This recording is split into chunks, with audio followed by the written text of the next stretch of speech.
afternoon, everyone. And thank you, Mark, and really well done to you. It was very inspiring, but I did get that sinking feeling as you were talking that, Pat, I'm sure you'll agree that you've really, the committee here have really set a challenge for us to speak about youth participation and civic engagement directly after we hear from the experts and those that are really living these issues. But hopefully we'll be able to build on what you were saying. But the focus of our presentation today is on future directions. And when we look at future directions in this area and think about this, there's a couple of points that Pat and I really do want to emphasise today.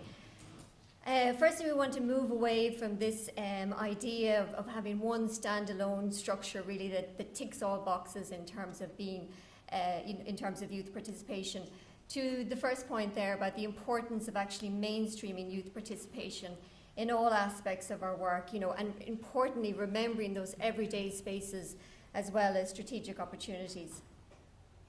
But equally, we want to talk to you and build on what you were saying about the importance of creating spaces to move to youth-led civic action. Certainly the time is ripe now to create these opportunities to move to youth-led civic action and engagement. We've heard from you today of a youth appetite, certainly, for this, and we hope to build on that. And Pat will speak to you in particular about a youth-led civic action project, the Youth as Researchers programme, that we've been involved in. And finally, we want to conclude with some really 6 key messages, key learning to take forward, which are really focused on what are the enabling conditions to enable youth participation and youth-led civic action. But first, I suppose, to understand the direction we're headed, it's important to take a look at the past. And Orna, you touched on this, talking about historically, really, the voice of children and youth was very much silenced. In Ireland, we've emerged from a very dark period of social history where the voice of children and youth was silenced, as evidenced, in a series of, high-profile scandals and, of course, the publication of many government inquiries. But from the 1990s onwards, there was really increasing value placed on the views of children and young people. And certainly the adoption of the UNCRC in 1989 and later its ratification by Ireland in 1992 was really a watershed moment, because it went beyond a focus on government obligations to protect children and young people, but also recognise children's evolving capacities and their capacity to speak up, to have their voice heard in all matters that directly affect them. And as we know today, the language of that convention and Article 12 has very much influenced Irish legislation, our Irish social policy frameworks and practice today. But all of this wasn't happening in isolation. As I say here, in the 1980s, momentum was really building behind the service user involvement agenda within social care. And in parallel to that too, and slightly earlier even in the 1970s, the principle of participation was very much becoming a central focus of community development work also. So the children's rights movement in parallel to developments in community and social care work really led to these increasing opportunities for youth participation in practice. So the early focus was very much on consultations, on getting feedback from young people, and more recently we've moved to a predominance of youth advisory groups. Now, youth advisory groups can be permanent structures or they can be project-based. So in terms of permanent structures, you can think about the Cohorlan and Oaks, for those of you not from Ireland, our local kind of government structures, school councils, youth panels in organisations, in youth organisations, or for youth panels for children in care.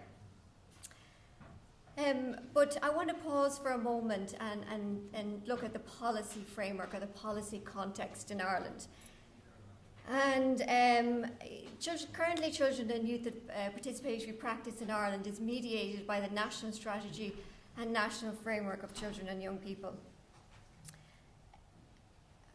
The National Strategy and the National Framework on Children and Young People's Participation in Decision Making. And within this policy structure, there's a real focus on rights-based participatory practice, aligned to Article 12 of the UNCRC, which protects the right of the child to have their views heard. And it's underpinned by the Lundy model, which conceptualises a child's right to have their views heard as creating that safe and inclusive space for children and youth, facilitating them to have their voice heard and listened to and then acted on as appropriate. And the focus in this national framework is really on participation with purpose and also engaging in dialogue with youth. And of course we later on in one of the workshops we'll hear directly from Linda and Sharon, which will give a more extensive introduction to this policy framework. So with this strong legislation and policy framework that we have here in Ireland, you really could be mistaken for asking, well, why are we still talking about this today, about youth participation, or have the impression that it's already very much mainstreamed in practice. And certainly significant strides have been made, and it very much forms the basis of many of your day-to-day work. It forms the basis of youth work. It forms the basis of youth work, of youth-centred practice as well. But certainly more can be done. So returning then to the predominance of youth advisory groups, the National Participation Framework, published in 2021, is certainly a timely reminder that these are not sufficient in and of themselves, that there is a need to move away from the idea that if we have such a structure, it fulfills our obligations to respect youth voice. So I want to really turn then for a moment to emphasise that the importance of mainstreaming youth participation in those everyday spaces as well as in strategic developments. Youth participation should be mainstreamed across all activities in any organisation, in any type of service setting, and in the everyday spaces as well as those strategic areas such as policy, legislative development, service design, evaluation and research. And it's these latter strategic developments that often very much have our attention or have our focus. But as set out in the national framework, the emphasis also needs to be placed on these everyday spaces, those ordinary interactions with youth in the school, in the home, in youth work settings. It shouldn't be something that's only done when we have the resources, when we have the time or the structures in place. So mainstreaming child youth participation in those everyday spaces as well is very much centrally stated and a clear aspiration of our national policy framework. And then within that framework, they also include quite an extensive checklist as such, which sets out, and it can be viewed in detail, obviously, within the framework itself. But it sets out a checklist in terms of how we can listen to youth voice in these everyday spaces. So we need to ask questions like, are we creating a space that they feel safe to share their views? Have we made time to ask them their views? Have they been offered different ways of speaking up? And are we open to being influenced by their views? So turning then to the mainstream participation in those strategic matters, and a reminder here we're talking about policy and legislative development, service design, evaluation and research and so on. And certainly in this realm, formal advisory structures certainly have a very important role to play. But we need to move beyond that reliance on these one standalone advisory groups or structures that are the go-to as such for all matters, or the go-to for youth voice on all matters. So a really important consideration is to be inclusive of those with lived experience and also a diversity of lived experience. So I remember when I first started working in this area and I met with Emily Logan, who was our first Ombudsman for Children, and she spoke to me about how they disbanded quite early on, their generic youth advisory panel, because they really realised that what worked best was establishing separate panels with a very particular focus or remit, comprising of youth with lived experience on that particular issue. So if they wanted to understand a youth perspective on youth justice issue, for example, then they would establish a panel very much for that purpose, comprising youth with lived experience of the youth justice system. But equally, even taking this subset of youth, we know, or we can't assume certainly that they're all a homogenous group, So efforts should be made to really reflect the diversity even within that group. So seeking to include youth from different backgrounds, different age ranges, and different life experiences of that system. So regarding then this second bullet point, we also need to be open to being innovative, are looking to innovative practices elsewhere. Sometimes youth advisory structures can be seen as, or panels can be seen as the only go-to mechanism to hear the voice of youth. So we speak to you later about the potential youth research offers. I'm not sure if people here from TUSLA, but you've also engaged in quite innovative practices around the agenda days within TUSLA, or sometimes it may be a combination of approaches that's required. So in the development of the LGBT+I youth strategy, a youth advisory group was set up, but that was combined with the very extensive consultations with children and youth within the wider population, and also youth were welcomed into the adult decision-making spaces, also being the Policy Development Oversight Committee and its subgroups. So in mainstreaming youth participation, though, it's whether it's in those everyday spaces or in those that strategic level, it really is crucially important to understand the level of participation that one is operating at. So we all know there's a wealth of models out there. I mean, they'd said there's up to 60 in total of different participation models, and probably some of the most notable ones are depicted here on the right. We've got Hart's ladder of participation, Shearer's pathways of participation model, and then most recently in 2008, Lansdowne participation model, which covers that spectrum from non-participation to consultative to collaborative to child and adolescent-led. And the red marker there on the Shearer model, that signifies the minimum level of participation required, that children's views are taken into account. And we need to achieve that level of participation if it's going to be categorised as rights-based participatory practice, and therefore in compliance with Article 12 of the UNCRC, and now, as we know so well in Ireland, as conceptualised by the Lundy model. But practices can go beyond young people, they can go beyond that rights-based practice. They can go beyond young people having an influence, just an influence to genuinely be collaborative and youth-led also. And it's important to understand within any project or an organisation that participation can also permeate across these levels. So there's been a move away, certainly as evident in the Lansdowne model, from those hierarchical approaches to understanding levels of participation, and the viewpoint that these higher levels on the model are the optimum to reach, and to move towards understanding that the appropriate level of participation is dependent on a number of key factors, which we've written about previously. It's really important to consider the purpose of the participation, really important to consider the preferences of the young people themselves, and also the available time and resources. And time here, not just from an adult or a youth facilitator perspective, but also time of the youth. We all know that they're very busy lives these days. But it's a consideration of each of these factors which will really lead us to understand of what is the most appropriate level of participation that we should be operating. So moving then to our really second key observation that we want to make today, is really certainly when working with youth, there is scope and often it's very appropriate to move beyond those consultative and advisory levels of participation to move to more collaborative or youth-led civic action, and with the focus of the remainder of this presentation really being on youth-led civic action then.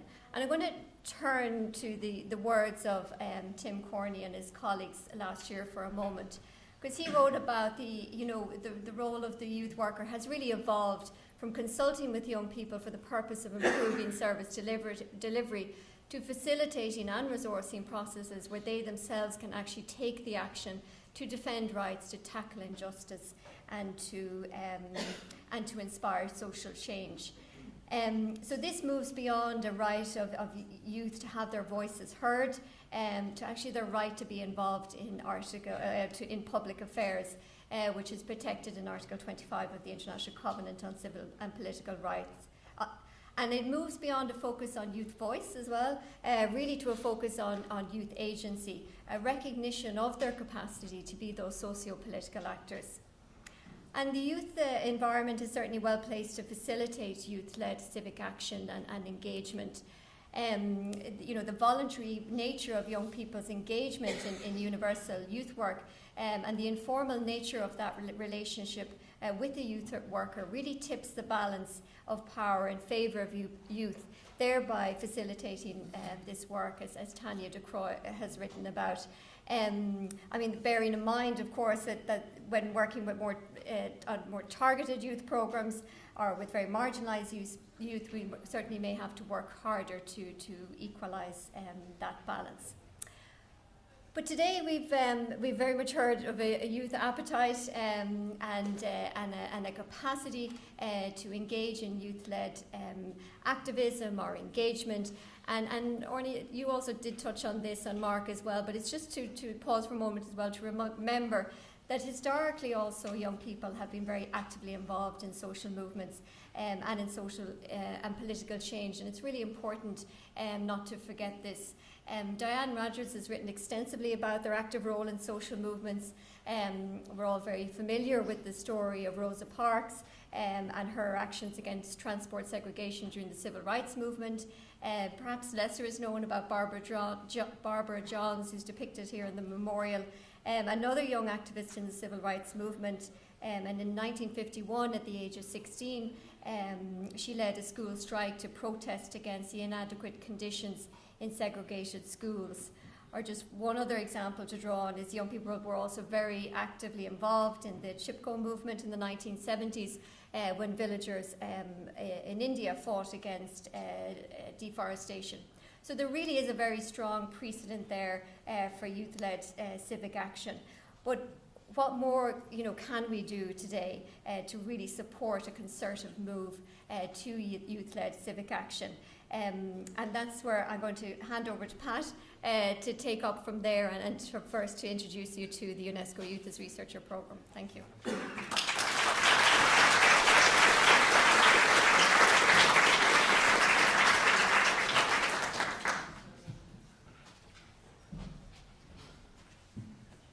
Thanks so much, Danielle. We'll introduce Pat Dolan now, UNESCO Chair and Professor at NU Galway, and founder of the Youth as Researchers Program with Danielle, and many, many other things we'll talk about. And I think a key thing that Danielle hit on is that this idea of youth engagement and youth voice and everything else isn't just a wishful, nice idea. It's backed up by mountains and mountains and mountains of evidence and research and everything else. So with that, Pat, please take us away. So, having recovered from John Canavan offering to kiss me with my eyes closed, which, having worked with him for many decades, has taken me some time, I'm delighted to take up the second half of the presentation from Danielle and I. And, you know the way they say, we previously never arranged these things, we previously never met, did we, Owen or Mary? We didn't. But there's a lot of tie-ups that actually come in, I think, towards the end.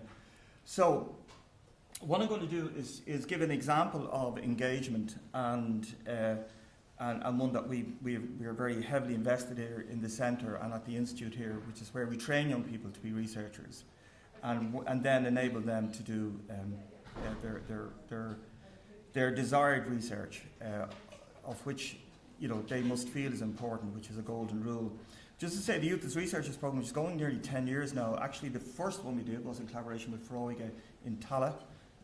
Looking at where there were young people from the LGBTQ plus community who wanted to look at issues of homophobic bullying, and from that has grown a massive Youth as Researchers programme.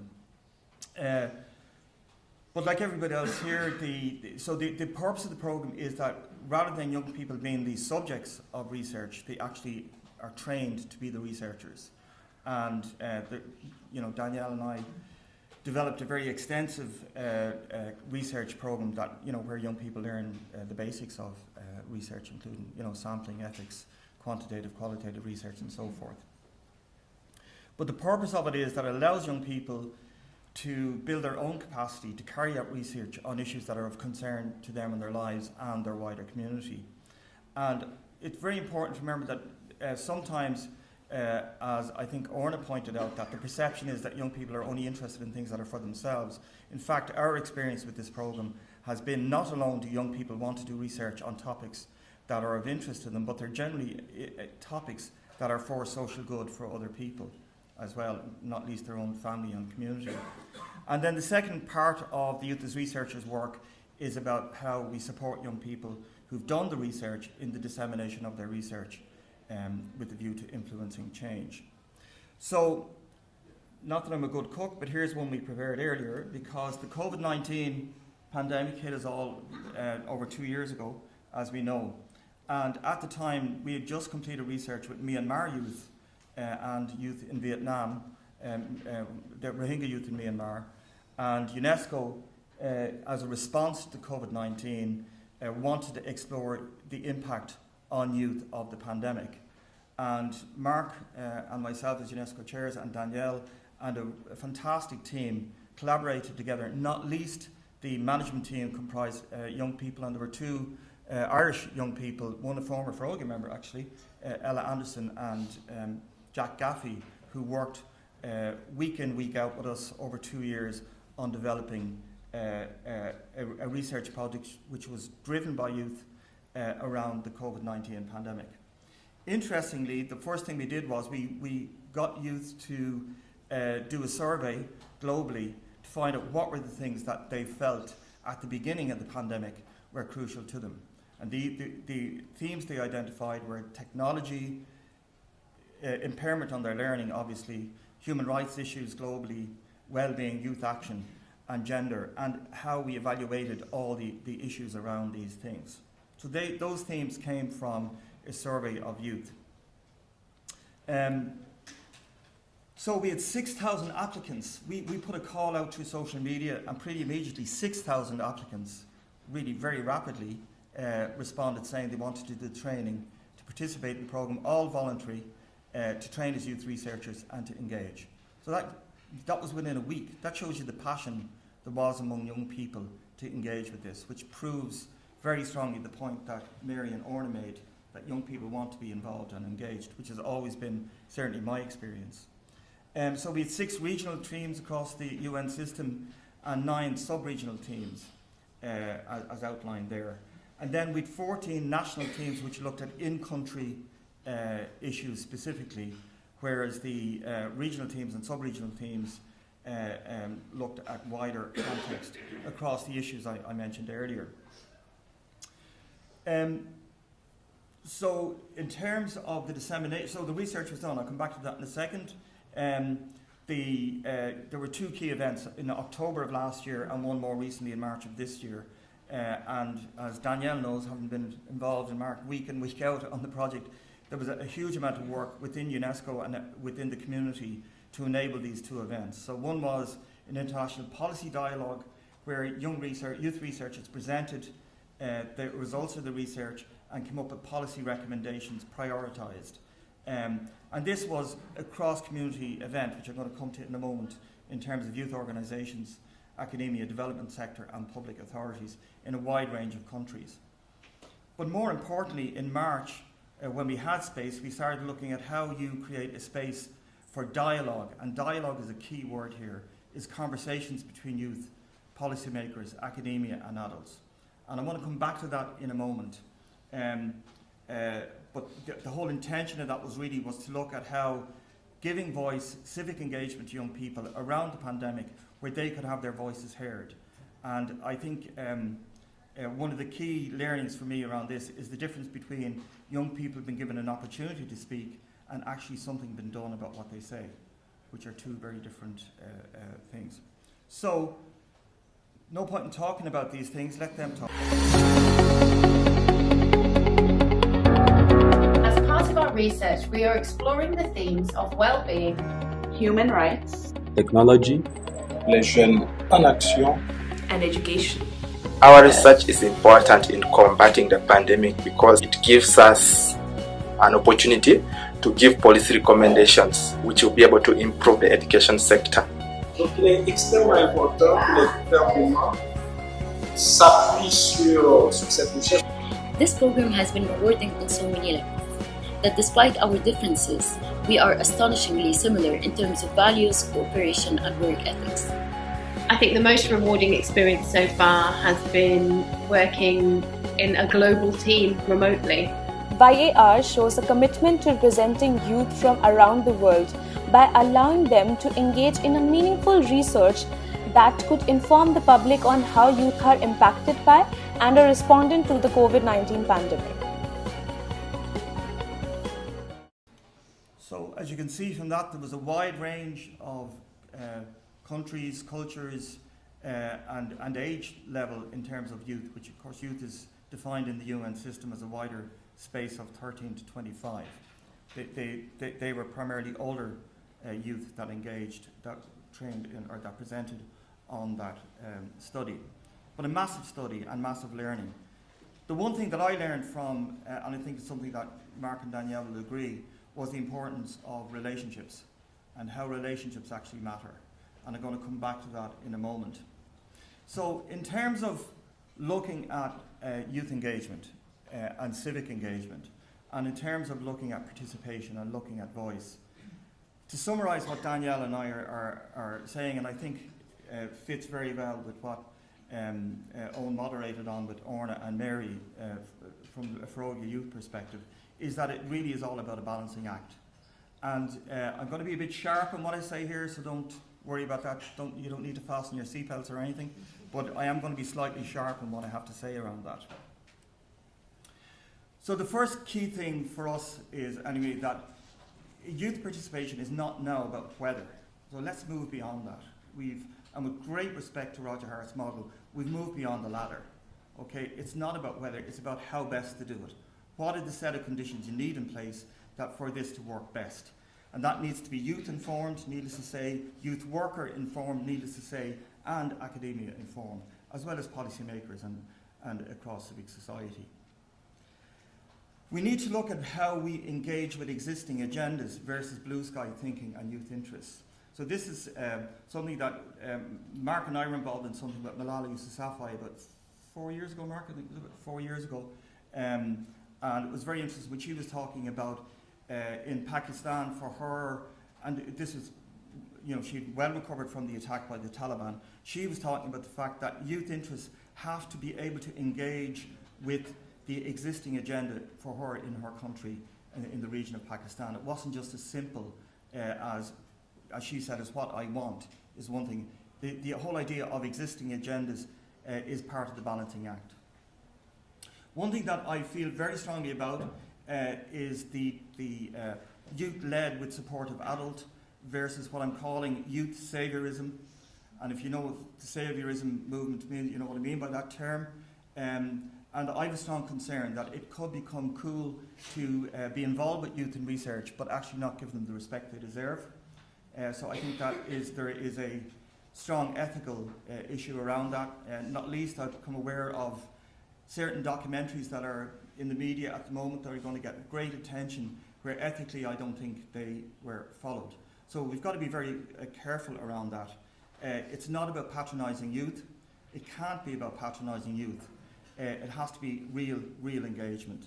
And there are great examples, not least from the young people who spoke earlier here today. So I think the idea is that adults should be allies, operating from the side, but not the central player, not the main act. And I think it was a Ferrovia forum, remember, wasn't it, Danielle, that said not to be a backseat driver. Adults should be a backseat driver, which I'm not sure about that either. But anyway, yeah, but I get the analogy.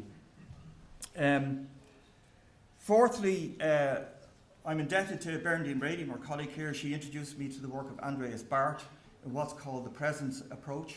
Not a gift, presence, about being present for somebody. Strongly recommend you look it up. In the end of the day, relationships are actually all that matter. And the experience I've certainly had of working with youth, and I think Danielle and others here that have worked, is that the relationship is key. If the relationship is right, you can do anything. If the relationship is not right, you can do nothing. And it doesn't matter what manualised program it is, it doesn't matter what perspective you're coming from. If human you think of any relationship in your life where there is warmth, where there's connectivity, where you feel you connected, it will work. And this has been certainly my experience of working with youth, particularly youth who've experienced marginalisation. I was humbled by a youth from southern Myanmar, who was Rohingya youth, who was stuck in Bangladesh, and all he kept saying to me was, "Pat, I want my education back." That's all he wanted. He wanted to get back to education. I had to hear that. So I felt honoured that he was willing to share that with me. So I think there's an onus, it's an ethical onus on us as researchers that we're not here in a laboratory. We're humans dealing with other humans, and youth have a right to that respect. I think there needs to be, the importance of transparency and managing expectations is something that Danielle, I know, feels very strongly about in terms of both internal ethics. Obviously, when youth do, we train and work with youth as researchers, for example, it goes to research ethics the same as any other research project that IRB or whatever that any of us do. But there's also external ethics around social justice that we need to think about and how we cover those. And the last one is that healthy relationships operate within a fairly contested dialogue, that we have a fairly contested dialogue about all these issues. And, reverting back to relationships, youth who are supported by youth workers who are supported is the most effective, particularly in terms of project-based, youth work or organisational. So, if you will get the investment back of what you put in, it relates a bit to what we heard earlier before the coffee break. So these are relationships. Everything is actually about relationships in the end of the day. The one thing, though, I think for all of us, particularly on the COVID study, was the sense of solidarity from young people who didn't know each other, who were on Zoom from all over the world. Their sense of solidarity, the sense of saying the same things, their experiences was one thing that absolutely was overriding for me. And a sense of, not least the sense of youth and their concern for older people in their community. And whether that was Bangladesh, Zambia, no matter where it was really a recurring theme in terms of youth participation. And in deference to both Connie O'Regan, who's a colleague here, and Danielle, because of her Italian context, Michelangelo at 88, after he finally finished the Sistine Chapel, which took him a long time, he did say ancora imparo, which is still I am learning, and I certainly am. I think we all are. Thank you.